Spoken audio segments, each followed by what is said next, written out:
ওর মাথা ব্যথা, কিছু দিন পরে জ্বর হয়, কণ্ঠস্বর পরিবর্তন হয়ে যাচ্ছে, তারপর গলা ব্যথা, ঢোক গিলতে পারে না, অনেক কষ্ট হয়। আমি যখন হাবিবুল্লাহ ভাইকে দেখি তার মধ্যে আমি টোটাল 5টি প্রবলেম খেয়াল করি, অর্থাৎ যাদের নেকটা খাটো হয়ে যায়, একটু ফ্যাট ডিপোজিশন হয়, এই চিনটা এখানে দ্বিতীয় চিবুক আছে, তাদের হয় কি, আপনারা নিশ্চয়ই ইতিমধ্যে আমার এই যে সম্মানিত রোগী স্মৃতিকে হয়তোবা চিনে ফেলেছেন, কারণ আমরা স্মৃতির কিছু তথ্যচিত্র আপনাদের সামনে তুলে ধরেছিলাম। মূলত স্মৃতি দীর্ঘদিন ধরে তার নাকের সমস্যায় ভুগছিলেন, অর্থাৎ নাক বন্ধ থাকতো, নাক দিয়ে সর্দি ঝরতো, হাঁচি হতো, পানি পড়তো, নাক চুলকাতো, ও তো টিস্যু নিয়েই মানে ঘুরতো, তারপর ওর কাছে একটা ফ্লাক্স থাকতো না, কি যেন থাকতো তোমার কাছে? ফ্লাস্ক থাকতো, টিস্যু থাকতো, ড্রপার থাকতো, কিছু স্প্রে থাকতো, এগুলোই ছিল নিত্য সঙ্গী আমার। মানে তোমার একটা সংসার, এই শব্দটা তুমি উচ্চারণ করেছিলে যে আমি একটা সংসার আছে, একটা সংসার হয়ে গেছে আমার। এই সংসার নিয়ে সে ঘুরতো।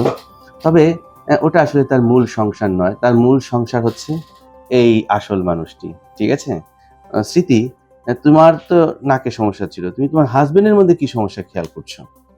এই তো ও, আমি বিয়ের পর থেকে দেখতেছি এই 8-9 বছর যাবত ও ঘুমের মধ্যে প্রচুর নাক ডাকে, স্নোরিং যেটা। তো তারপরে ঠান্ডা পানি দিয়ে গোসল করতে পারে না, নরমাল খাবার খেতে পারে না। শীতের দিনে আমরা যে টিউবওয়েলের পানি খাই, নরমাল এই পানিটা পর্যন্ত খেতে পারে না। আমরা ফ্লাক্স দিয়ে পানি রাখি, সেটার সাথে এই পানিটা মিক্স করে তারপর খাই। গরম পানি খেতে হয়। তারপরে কোনো আইসক্রিম খেতে পারে না, মানে আমাদের জীবন একদম দুর্বিষহ হয়ে উঠছিল। আচ্ছা আচ্ছা, আমরা খুবই কষ্ট করতেছি।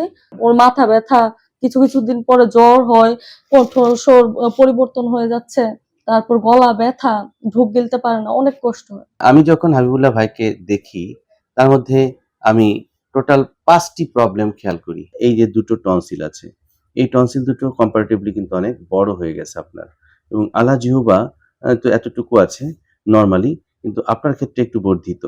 তো আপনি খেয়াল করুন, যখন একজন মানুষের আলা জিহ্বা বড় হয়ে যায়, টনসিল দুটো এনলার্জ থাকে, নাকের হাড় বাঁকা, মাংস বৃদ্ধি থাকে, এখানে দুটি বাধা, এখানে মোট বলা যেতে পারে 3টি বাধা আছে, অর্থাৎ যাদের নেকটা খাটো হয়ে যায়, একটু ফ্যাট ডিপোজিশন হয়, এই চিনটা এখানে দ্বিতীয় চিবুক আছে, তাদের হয় কি, ভেতরের স্পেসটা কিন্তু কমে আসে। আপনি যখন হা করছেন, হা করার পর কিন্তু আমি ভিতরে কিছুই দেখতে পাচ্ছি না, কিন্তু আরেকজন মানুষকে যদি আমি কম্পেয়ার করি, হয়তোবা তার হা করার সাথে সাথে আমি গলার ভেতরের যে আলা জিহ্বা দেখতে পারবো, ওরাল ক্যাভিটি, ওরোফ্যারিংসটা আমরা দেখতে পারবো, কিন্তু আপনার ক্ষেত্রে দেখা যাচ্ছে না।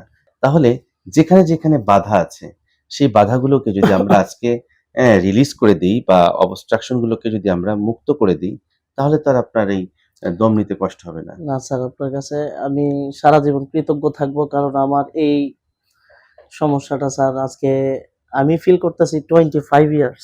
আমি স্যার এই কাজ করি, চাকরি করি, অনেক সময় মনে করেন ঠান্ডার সময় স্যার কর্পোরেট জব করি, একটু কম শুনলেই তো স্যার আমি তো আর ভালো করে হ্যান্ডেল করতে পারলাম না বা ম্যানেজ করতে পারলাম না, ওটা কিন্তু আমার জন্য একটা সমস্যা।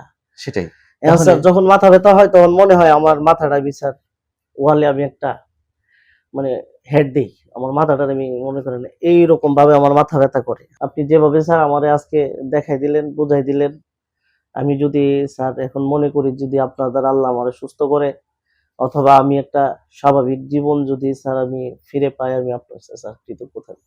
নিশ্চয়ই নিশ্চয়ই। আসলে আমরা কি চাই? আমরা চাই যে আমাদের রোগীরা যেন ভালো থাকে, তারা যেন সুস্থ স্বাভাবিক জীবনে ফিরে আসে। ঠিক আছে?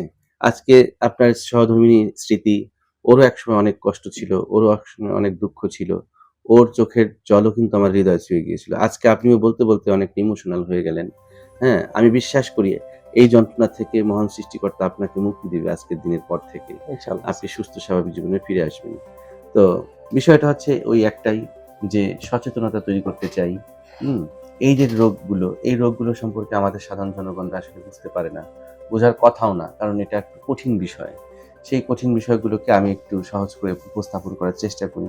যদি কেউ এই বিষয়টি জানে, বুঝতে পারে, তাহলে হয়তোবা সে সচেতন হবে, কারণ দিন শেষে ওই সচেতনতায় পরে আমাদেরকে মুক্তি দিতে।